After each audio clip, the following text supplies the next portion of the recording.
तो chapter number 10, और इससे पहले हमने बात कर ली थी दो सर्किट की, शुद्ध प्रतिरोध परिपथ और शुद्ध प्रेरकीय परिपथ। ये सर्किट नंबर 3 है शुद्ध धारितीय परिपथ। ये भी अपने आप में इंपॉर्टेंट है और ये काफी हद तक पिछला जो सर्किट आपने पढ़ा है वो ही रिपीट होगा, तो ध्यान से पढ़ना। एक संधारित्र है जिसको आपने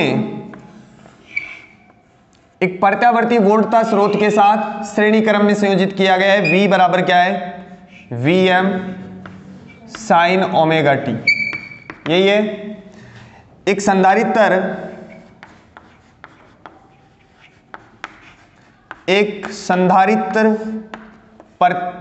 प्रत्यावर्ती वोल्टता स्रोत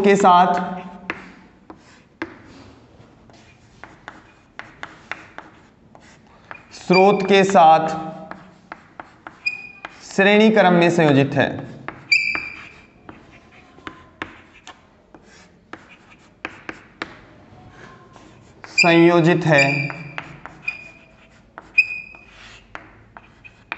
माना प्रत्यावर्ती वोल्टता का तात्क्षणिक समीकरण क्या लिखूं, V बराबर Vm साइन ओमेगा टी, समीकरण 1। कोई दिक्कत नहीं है यहां तक। एक बार वो हाथ ऊपर करना जो एसी में पहली बार ही आया है, इस चैप्टर नंबर 10 में पहली बार ही आया है।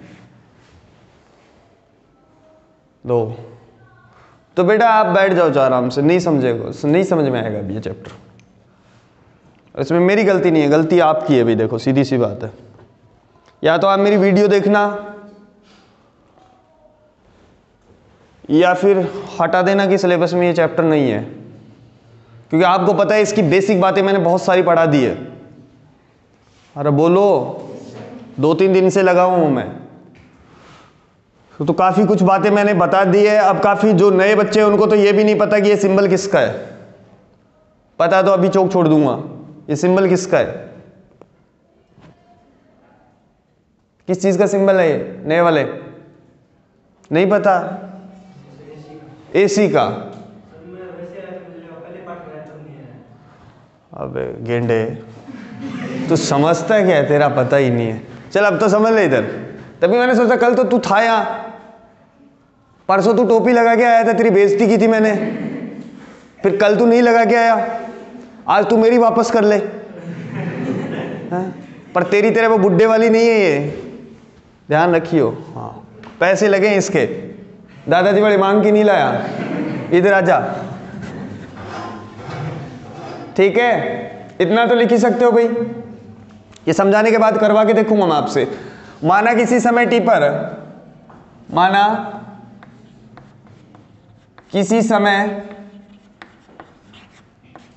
समय स्मॉल टी पर संधारित्र के सिरों पर उत्पन्न विभवांतर क्या लिखूं, VC है, ठीक है। तो यहां आप लिख दोगे डायग्राम के अंदर कि इसमें क्या है, ये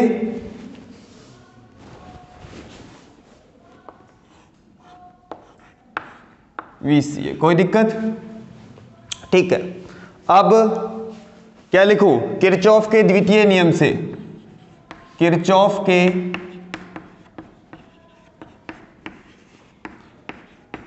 द्वितीय नियम से। ये की लैंग्वेज आपको लिख के आनी है, अगर बोर्ड में आता है तो क्या लिखोगे, V माइनस VC बराबर 0। तो यहां से VC बराबर क्या हो जाएगा बेटा, Vm साइन ओमेगा टी। बोलो यही है। अपने को निकालना क्या है, धारा निकालनी है। क्या निकालनी है, धारा। हम जानते हैं चैप्टर नंबर 4 से कि Q बराबर क्या होता है बेटा, CV। क्या होता है? Q बराबर CV। क्या यहां VC लिख दूं? एक ही बात है। तो क्या मेरे पास चार्ज आ जाएगा अगर इस समीकरण को मैं C से मल्टीप्लाई कर दूं तो? अरे बोलो। तो यहां से चार्ज क्या मिलेगा? Q बराबर C VM। VC कौन बोल रहा है? अरे VC की वैल्यू रखूं?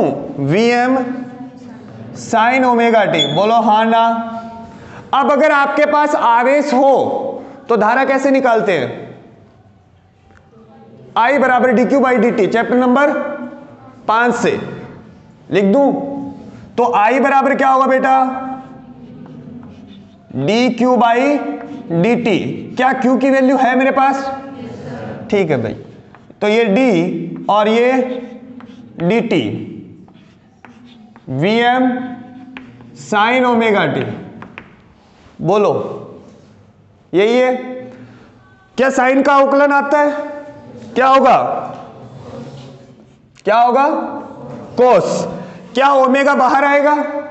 ठीक है। तो क्या बनेगा ये? ओमेगा सी Vm और कोस ओमेगा टी। कोई दिक्कत? नो दिक्कत। क्या इसे मैं ऐसे भी लिख सकता हूं? I बराबर Vm बटे 1 अपॉन ओमेगा सी। क्यों? मेरे को इसको नीचे लेके आना है।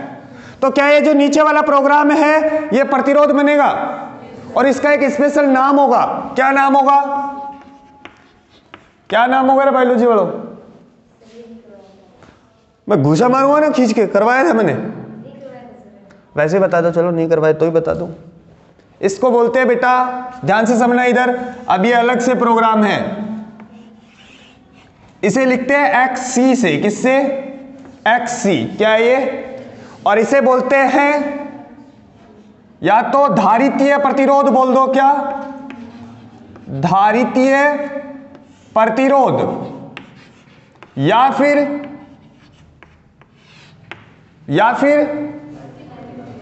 है धारितीय प्रतिघात। क्या सही बोल रहा हूं? धारितीय, या इसका क्या नाम हो जाएगा? धारितीय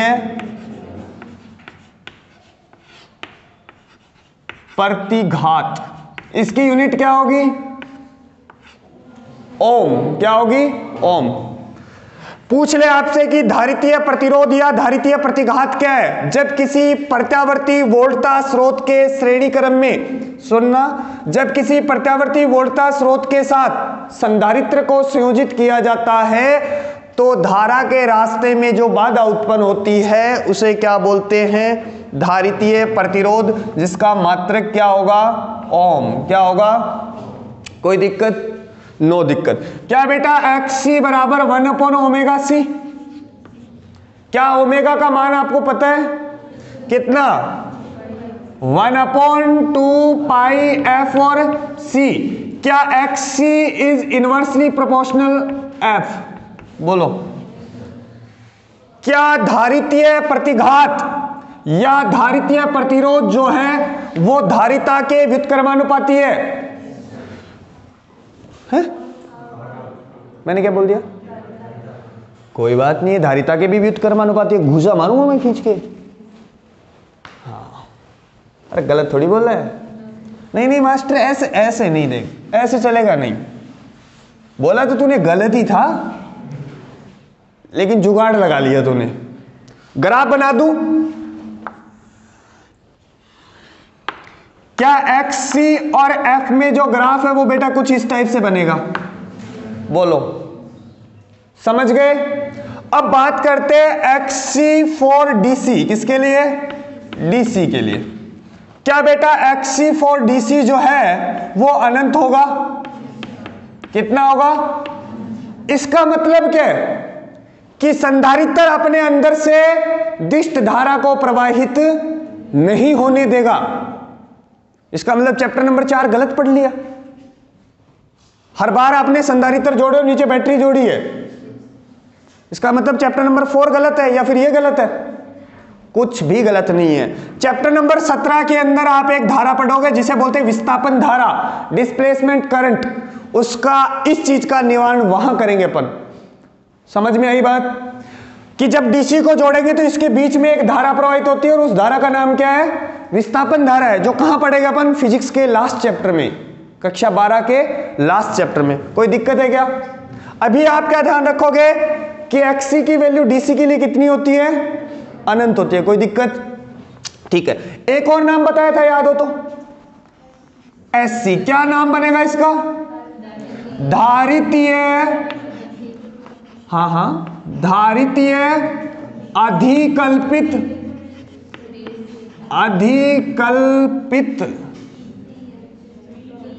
अटे लगा दूं, कल्पित प्रवेश्यता।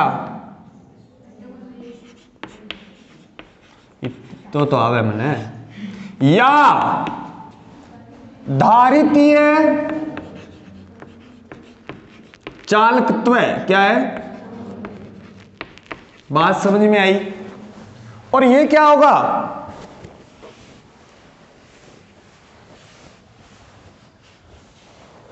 प्रवेश्यता उड़गी।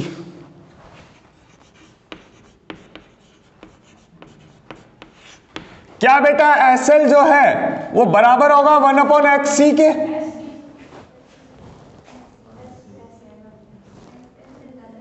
अरे तो मेरे डक्की हो गए, फिर गुनाह कर दिया मैंने, सजाए मौत दोगे मुझे। क्या ये ओमेगा सी होगा? 1/, में तो ऊपर चला जाएगा ये। क्या S C is directly proportional F? क्या ग्राफ सीधी रेखा? अरे बोलो, क्या एस सी फॉर डीसी 0 होगा? बोलो। अब सुनो, यहां तक तो कोई दिक्कत नहीं है।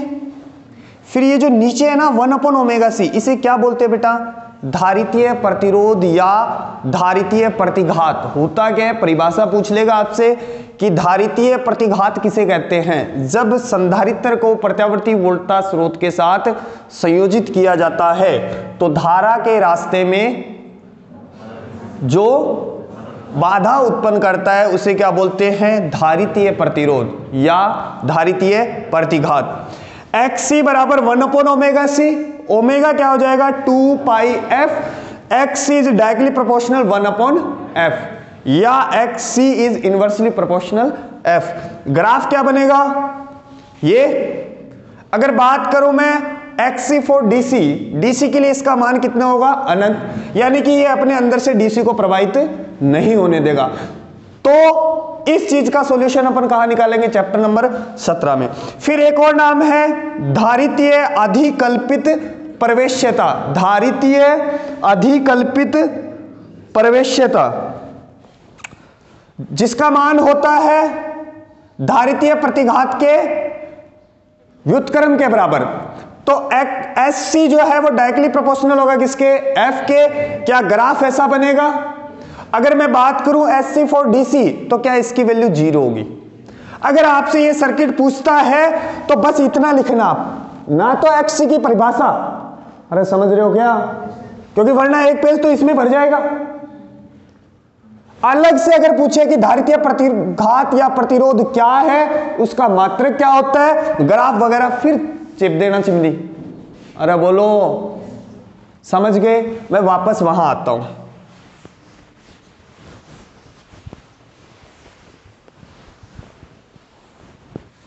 ठीक है, ये तो पढ़ा रहने दो।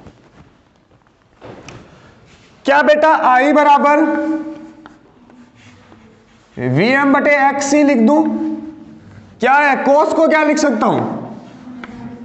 ओमेगा टी प्लस π/2 लिख सकता हूं क्या? बोलो, होता है ये? चैप्टर नंबर 7 में भी बताया था। ठीक है, तो क्या बेटा ये I बराबर Im sine omega T plus π/2। क्या एक चीज सल्ट गई? कौन आगे? किस एंगल से आगे? कौन आगे? किस एंगल से? कौन पीछे? किस एंगल से? किसका ग्राफ ऊपर होगा? किसका ग्राफ पीछे होगा? कोई दिक्कत नहीं है। ठीक है, कलांतर कितना?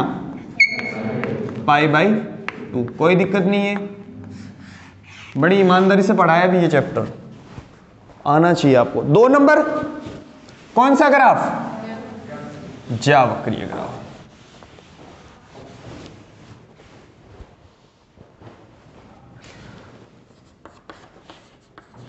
ज्यावक्रीय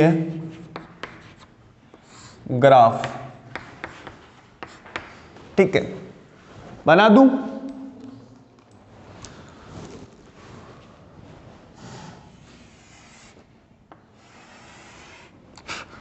अगर मैं ये वोल्टेज बना रहा हूं या फिर ये धारा बना रहा हूं, ये क्या है?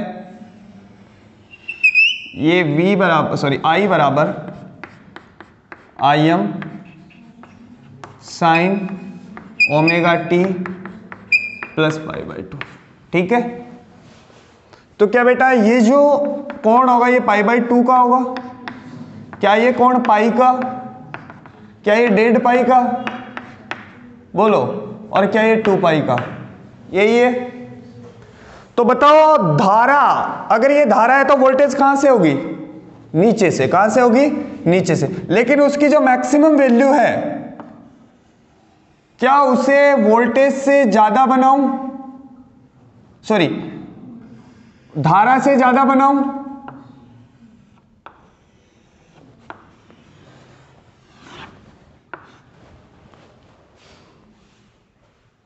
सही तो है।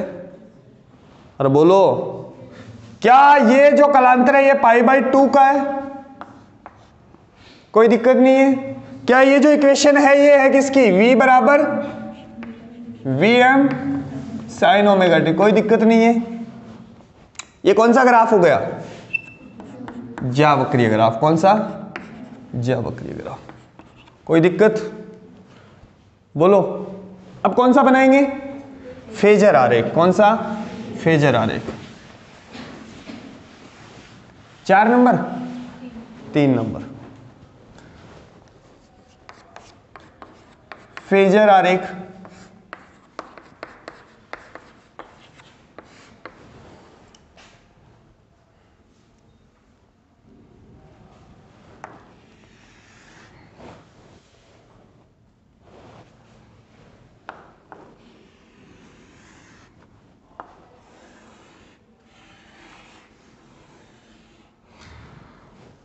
अगर मैं इधर वोल्टेज बना रहा हूं, अगर मैं इधर वोल्टेज बना रहा हूं, ये वोल्टेज है V बराबर Vm साइन ओमेगा टी। कोई दिक्कत नहीं है।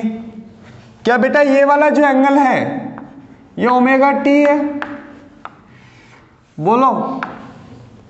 क्या धारा इससे आगे होगी? आगे का मतलब इधर। और कितने डिग्री पे? क्या इधर धारा होगी? क्या ये जो कोण है ये π/2 का होगा? तो क्या ये पूरा जो कोण है ये कितना हो जाएगा बेटा? Omega T plus π/2। एक ही बना लेना आप। क्या बात समझ में आ गई? सबसे पहले अपन ने क्या निकाला इसमें? कलांतर, जो कितना आया? π/2 का। उसके बाद इसका ज्यावक्रीय ग्राफ ये है, ये इसका फेजर ग्राफ है। 3 नंबर के बाद 4 नंबर क्या होगा? शक्तिमान। क्या होगा? क्या बोल दो यार? शक्ति 0, औसत शक्ति 0, औसत शक्ति 0। ठीक है। 4 नंबर बात करते हैं किसकी? शक्ति की। तो बेटा P बराबर क्या होता है? VI। V कितना है? Vm sign omega T. और ये कितना है? Im कोस ओमेगा टी। बोलो हाँ ना। क्या ऊपर नीचे 2 से मल्टीप्लाई कर दूं तो P क्या बनेगा? Vm Im डिवाइड बाई 2 और साइन 2 ओमेगा टी। बोलो। एवरेज निकालने इसका। औसत। इतना चौक हो गया, समझ में कौन सा लिखूं? P average V M I M divide by 2 integration 0 से t sine 2 omega t dt divide by 0 से t dt। और यहां क्या लिख दोगे आप? घूसा मारूंगा, क्या लिखोगे? कितना? 0। तो क्या बेटा एवरेज पावर 0? कितनी? 0। औसत शक्ति का एक फॉर्मूला आपको मैंने बताया था, पी एवरेज बराबर V R M S I R M S cos five. क्या फाइव या 90?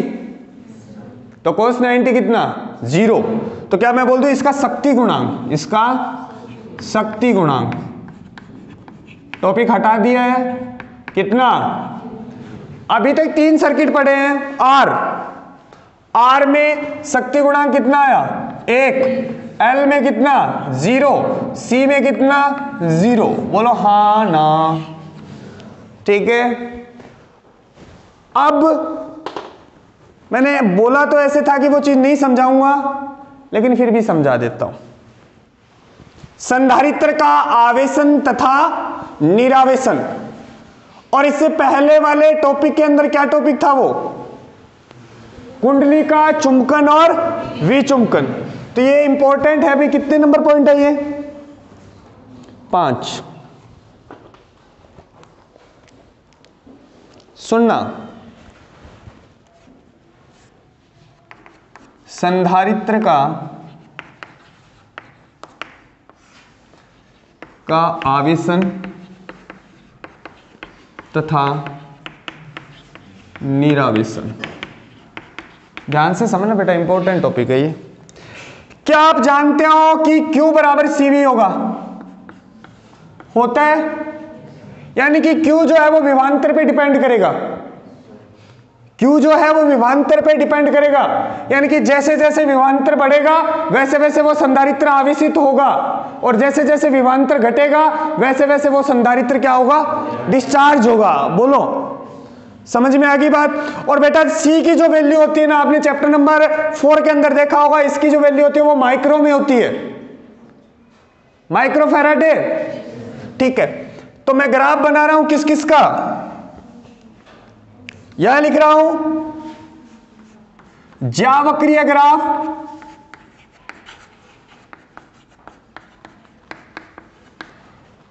वोल्टता, आवेश, धारा तथा शक्ति का। ठीक है, अब इस ग्राफ को थोड़ा सा ईमानदारी से समझना।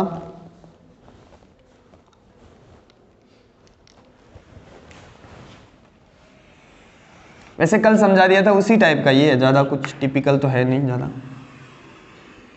ठीक, सबसे पहले मैं बना रहा हूं वोल्टेज का। किसका? वोल्टेज का। क्या बेटा इस टाइप से ही होगा वोल्टेज का? ठीक है, ये किसका ग्राफ है? V का। किसका? V का वोल्ट। क्या ये जो टाइम है ये T/4? बोलो, क्या ये जो टाइम है ये T/2? क्या ये जो टाइम है ये 3T/4? क्या ये टाइम जो है वो T है? बोलो। अब अपन बना रहे हैं किसका? धारा का। क्या धारा इससे आगे? क्या उसकी मैक्सिमम वैल्यू कम? क्या यही होगा? ये I का ग्राफ है। किसका? अब देखो Q बराबर CV। क्या चार्ज का ग्राफ वोल्टेज के साथ साथ चलेगा? लेकिन उसकी मैक्सिमम वैल्यू जो है वो कम होगी। किससे? वोल्टेज से, क्योंकि C की वैल्यू क्या होती है? 1 से कम होती है। क्या इस टाइप से बना दूं? क्या ये जो ग्राफ है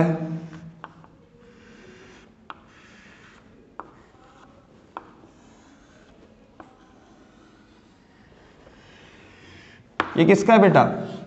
आवेश का। किसका? अब बची कौन? आगे धैर्य अधारा रही वो आवेश रहे हो उल्टा क्या हो, शक्ति को। अच्छे जानवर है। मैं सोचो आज जमा सिंसियर है पढ़ा रहन तो कौन दे। सुनो, मैंने आपको बताया था कि P बराबर क्या होता है, VI। इसमें से कोई एक जीरो तो शक्ति जीरो, अगर दोनों नेगेटिव तो शक्ति पॉजिटिव, और कोई एक नेगेटिव और एक पॉजिटिव तो नेगेटिव। उल्टा बोल दिया क्या? ठीक है। अब देखो यहां शक्ति जीरो है, क्या यहां भी शक्ति जीरो है? क्या दोनों ही पॉजिटिव है? तो क्या शक्ति का जो ग्राफ बनेगा वो कुछ इस टाइप से बनेगा। बोलो, एक पॉजिटिव एक नेगेटिव, दोनों ही नेगेटिव, एक पॉजिटिव एक नेगेटिव। बोलो, क्या यहां संधारित्र वोल्टता स्रोत से शक्ति ले रहा है, जीरो से T/4, यही है। ध्यान से सुनना, क्या जीरो से T/4 तक वोल्टता जो है वो धीरे धीरे बढ़ रही है? क्या संधारित्र आवेशित हो रहा है? अरे बोलो, समझ गए क्या? आवेशित हो रहा है। क्या संधारित्र वोल्टता स्रोत से शक्ति ले रहा है?